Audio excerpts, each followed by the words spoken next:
എല്ലാവർക്കും നമസ്കാരം. എൻ്റെ പുതിയ വ്ളോഗിലേക്ക് സ്വാഗതം. ഇത് ഇന്നത്തെ വീഡിയോ ആണ് കേട്ടോ. ഞാനിന്ന് രാവിലെ അമ്പലത്തിലൊക്കെ പോയി വന്നതിൻ്റെ ശേഷം എൻ്റെ ഭക്ഷണം മുതലുള്ള വീഡിയോസാണ്, ഉച്ചവരേക്കുള്ള വീഡിയോസാണ് കേട്ടോ എടുത്തിട്ടുള്ളത്.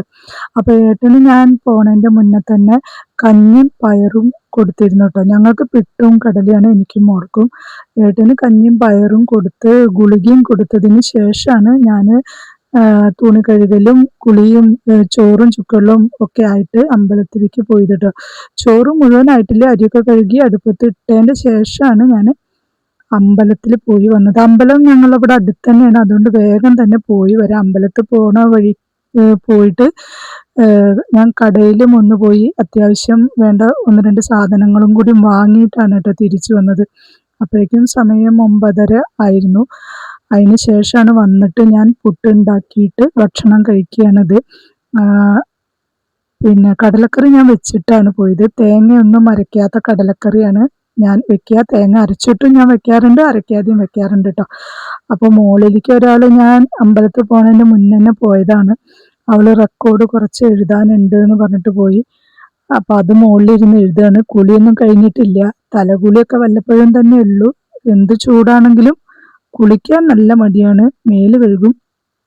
അപ്പോൾ ഞാൻ മോളെന്താണ് ചെയ്യണമെന്ന് ഞാൻ വന്ന് ഭക്ഷണം കഴിക്കുമ്പോൾ നോക്കിയതാണ്. അപ്പോൾ അവൾക്ക് ഇപ്പം തന്നെ വേണ്ട, കുറച്ച് കഴിഞ്ഞിട്ട് കഴിച്ചോളാം എന്ന് പറഞ്ഞു. സമയമായിട്ടില്ല എണീറ്റിട്ട്. ഇപ്പം അങ്ങോട്ട് എണീറ്റുള്ളൂ. ഒരു 9 മണിയൊക്കെ ഏകദേശം ആയിരുന്നു എണീറ്റപ്പോൾ തന്നെ. അപ്പോൾ പിന്നെ ഇപ്പം തന്നെ വേണ്ട, അമ്മ കഴിച്ചോളൂ എന്ന് പറഞ്ഞു. അപ്പോൾ ഞാനിരുന്ന് പുട്ടും കറിയും കഴിക്കുകയാണ്. അപ്പോൾ ഈ ഗേറ്റ് എപ്പോഴും അടച്ചിടും, ഇല്ലെങ്കിൽ നായ്ക്കളോ എന്തെങ്കിലുമൊക്കെ കയറുകയല്ലോ എന്ന് വിചാരിച്ചു. അപ്പോൾ ഗേറ്റിൻ്റെ മുന്നിലുള്ള ഒരു വ്യൂ ആണ് കേട്ടോ അത്. നിറയെ ചെമ്പരത്തിപ്പൂ ഇങ്ങനെ വിരിഞ്ഞ് നിൽക്കുന്നുണ്ട് കേട്ടോ. രാവിലെ തന്നെ എണീറ്റ ഈ ഒരു കാഴ്ചയാണ് കേട്ടോ. അധിക ദിവസങ്ങളിലും ഇത് നിറച്ചും പൂവ് ഉണ്ടായിട്ട് നിൽക്കും കേട്ടോ. ഇതൊന്നും ഇങ്ങനത്തെ ഒന്നും കാഴ്ചകൾ ഇപ്പം ഇല്ലല്ലോ. ഇപ്പം എല്ലാവരും ഒക്കെ വെട്ടി ഗേറ്റൊക്കെ വെക്കുകയാണല്ലോ ചെയ്യുന്നത്. ഞങ്ങളും അങ്ങനെ തന്നെ. എന്നാലും തൊട്ടടുത്ത വീട്ടിൽ അത് ആ കാഴ്ച കാണുമ്പോൾ, ആ പൂവൊക്കെ ഉണ്ടായി നിൽക്കുന്നത് കാണുമ്പോൾ തന്നെ ഒരു നല്ലൊരു ഭംഗി. അപ്പം ഞാൻ അതൊന്ന് വീഡിയോ എടുത്തതാണ്. അപ്പോൾ ഭക്ഷണമൊക്കെ കഴിച്ചു കഴിഞ്ഞതിൻ്റെ ശേഷമാണ് ഞാൻ അരി വെന്തോ നോക്കി. കുറുവയാണ്, അത്യാവശ്യം നല്ല വേവുണ്ട്. അപ്പോൾ അതും ആയി. അപ്പം ഞാൻ കുറച്ചും കൂടി തുണിയൊക്കെ കഴുകാനുണ്ടായിരുന്നതും പാത്രം കഴുകാനുണ്ടായിരുന്നു. പിന്നെ ചെടികളൊന്നും ഇല്ല, എല്ലാം പോയി. കുറച്ച് ദിവസം ഹോസ്പിറ്റലിലും അത് കഴിഞ്ഞ് ഞാൻ എൻ്റെ വീട്ടിലും ഒന്ന് പോയി വന്നപ്പോഴേക്കും ചെടിയിൽ ചട്ടിയും മണ്ണും മാത്രമേ ഉള്ളൂ, ചെടികളെല്ലാം പോയിരുന്നു കേട്ടോ. അപ്പോൾ ഞാൻ തുണി ഒന്ന് രണ്ടെണ്ണം മാത്രമേ കഴുകാനുണ്ടായിരുന്നു. അതും കൂടി കഴുകിയതിൻ്റെ ശേഷം ഞാൻ ആ ബക്കറ്റ് തന്നെ കൊണ്ടുവന്ന് കയ്യോടെ തന്നെ ആ ചെടി അങ്ങോട്ട് നനച്ചു. ഇല്ലെങ്കിൽ അത് പിന്നെ ആവാം, ഞെച്ചിരിഞ്ഞ് തോട്ടം തിരിക്കുമ്പോൾ ആവാമെന്നൊക്കെ വിചാരിച്ചാൽ പിന്നെ അങ്ങോട്ട് ഇതാവും. അതുകൊണ്ട് ഞാൻ അതങ്ങോട്ട് അപ്പം തന്നെ അങ്ങോട്ട് ചെയ്തു കേട്ടോ. ചട്ടിയിലെ എല്ലാ ചെടികളും പോയി. ഇനി പൂവണ്ടെന്ന് വിചാരിച്ചിട്ട് അങ്ങനെ കുറച്ച് ചെടി മണ്ണിലും കുഴിച്ചിട്ടുണ്ടായിരുന്നു. അപ്പോൾ അതൊക്കെ നനച്ചു. അത് കഴിഞ്ഞ് തുണിയൊക്കെ വിരിച്ചിട്ടതിൻ്റെ ശേഷം ചോറ് വാർത്തു. അപ്പോൾ ചോറും ചുക്കളും പുറത്താണ് വെക്കുന്നത്. അപ്പോൾ വെയിലാവണതിൻ്റെ മുന്നേ തന്നെ ആ പരിപാടി ഞാൻ അങ്ങോട്ട് ചെയ്ത് തീർക്കാറാണ് കേട്ടുള്ളത്. പിന്നെ ഇന്നിപ്പോൾ കറി വെക്കുന്നതും പിന്നെ ഭക്ഷണം കഴിക്കുന്നത് വരെയുള്ള ഞങ്ങളുടെ വിശേഷങ്ങൾ മാത്രമാണ് കേട്ടോ നിങ്ങളോട് ഞാൻ ഷെയർ ചെയ്യണത്. അപ്പോൾ എൻ്റെ വീഡിയോസ് എല്ലാവർക്കും ഇഷ്ടമാവുകയാണെങ്കിൽ എന്നെ ഒന്ന് സപ്പോർട്ട് ചെയ്യണം. അപ്പോൾ ഏട്ടൻ നടക്കാനും കൂടി അത്രയ്ക്ക് അങ്ങോട്ട് ബലമില്ലാത്ത പോലെ ഉണ്ടോ നടക്കുന്നത്. എന്താ വെച്ചാൽ അത്രയും ഹെവിയായ ആൻറ്റിബയോട്ടിക്കാണ് ഇതുവരെ ഇഞ്ചക്ഷൻ എടുത്തുകൊണ്ടിരുന്നത്. ഇപ്പോൾ അത് ഗുളികയ്ക്ക് തന്നിട്ടുണ്ട്. ഇനി 2 ആഴ്ച കഴിഞ്ഞാൽ ഹോസ്പിറ്റലിലേക്ക് പോകണം. അപ്പോൾ ഏട്ടന് ഭക്ഷണമൊക്കെ കഴിച്ച് ഇങ്ങനെ ഉഷാറായിട്ട് വരണേ ഉള്ളൂ. കാലിലെ മുറിവ് ഉണങ്ങാൻ കുറച്ച് സമയം പിടിക്കും. അത് ഒന്നിടവിട്ടിട്ടുള്ള ദിവസങ്ങളിൽ ഡ്രസ്സ് ചെയ്യിപ്പിക്കും. അത് ഞങ്ങളുടെ അവിടെ തന്നെ അടുത്തുള്ള ഒരു ഹോസ്പിറ്റലിൽ പോയിട്ടാണ് കേട്ടോ ഡ്രസ്സിങ് നടത്താറ്.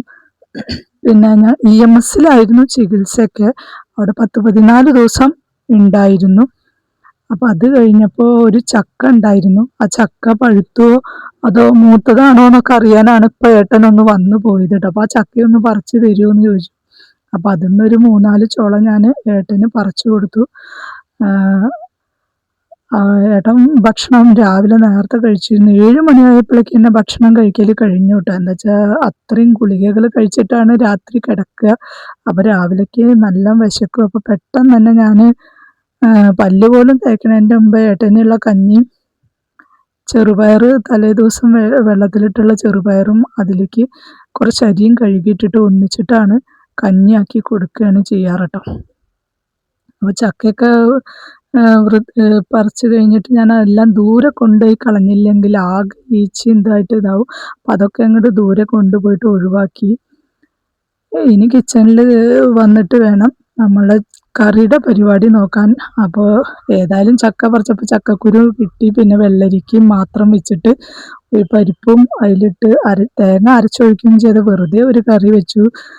പിന്നെ കലണ്ടറൊക്കെ മറച്ചിട്ടിട്ട് മാസങ്ങളായിരുന്നു. ഡിസംബറിലോട്ട് കിടക്കണതാണ്. പിന്നീട് ഇങ്ങോട്ട് ഒന്നും മറച്ചിട്ടിട്ടില്ല കേട്ടോ. അതിലേക്കൊന്നും ശ്രദ്ധ പോയിട്ടുമില്ല. പിന്നെ എന്തെങ്കിലും ഒന്ന് നോക്കണമെന്നുണ്ടെങ്കിൽ തന്നെ ഇപ്പോൾ ഫോണുള്ളതുകൊണ്ട് വേഗം അതിലേക്ക് നോക്കുക എന്നല്ലാതെ കലണ്ടറിലേക്ക് നോക്കാറില്ല. അപ്പം കലണ്ടറൊക്കെ ഒന്ന് മാറ്റിയിട്ടു. പിന്നെ അടിക്കലും തുടയ്ക്കലും ഇതെനിക്ക് ഡെയിലി ചെയ്തിട്ടില്ല വെച്ചാൽ ഒരു ശ്വാസം മുട്ടാണ്.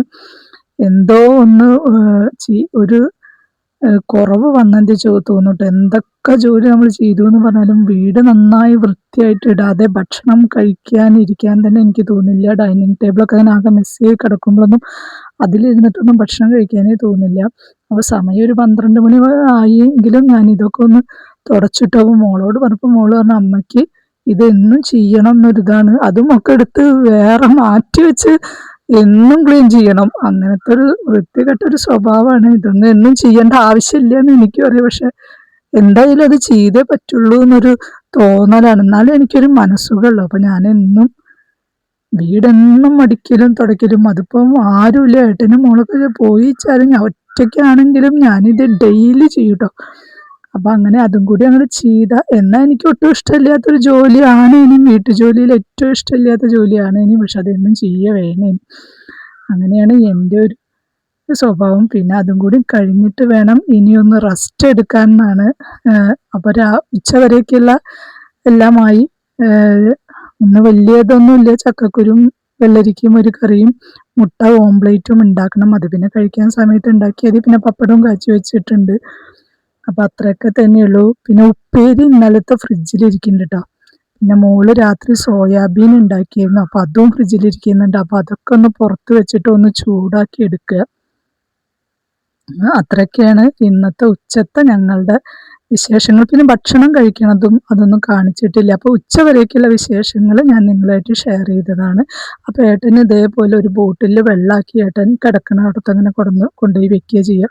എപ്പോഴെപ്പോഴും നന്നായിട്ട് വെള്ളം കുടിക്കണം എന്ന് ഡോക്ടർ പറഞ്ഞിട്ടുണ്ട്. ഇത്രയും ഗുളിക കഴിക്കണം, ചൂട് ഒക്കെ അല്ലേ. അപ്പം നന്നായിട്ട് വെള്ളം. പിന്നെ ആളും നല്ല ക്ഷീണമാണ്. നല്ല തടിയും നല്ല വയറൊക്കെ ഉണ്ടായിരുന്ന ആളാണ്. ഇപ്പം ഈ അവസ്ഥയിലാണ് കേട്ടോ. ഇനി ഇതൊന്ന് ശരീരം ശരിയാക്കി എടുക്കണം. ദൈവം സഹായിച്ച് ബാക്കിയുള്ള കാര്യങ്ങൾക്ക് ഒക്കെ കുറേ ഓക്കെയാണ്. ഇനി കാലിലെ മുറിവുണങ്ങാൻ കുറച്ച് സമയം പിടിക്കും. അപ്പം ഞാൻ എല്ലാ ജോലികളും തീർത്ത് ഉമ്മറത്ത് വന്ന് മുടിയൊക്കെ രാവിലെ കുളിച്ച് അമ്പലത്തിൽ പോകുമ്പോൾ കെട്ടി വെച്ചതാണ്. അതൊക്കെ ഒന്ന് അഴിച്ച് ഒന്ന് കാറ്റൊക്കെ കൊണ്ട് ഒന്ന് കുറച്ച് നേരം ഇങ്ങനെ ഉമ്മറത്തിരിക്കണം. ഉമ്മറത്തൊന്നും ഇരിക്കാൻ വയ്യ. അത്രയ്ക്കും വെയിലാണ് കേട്ടോ.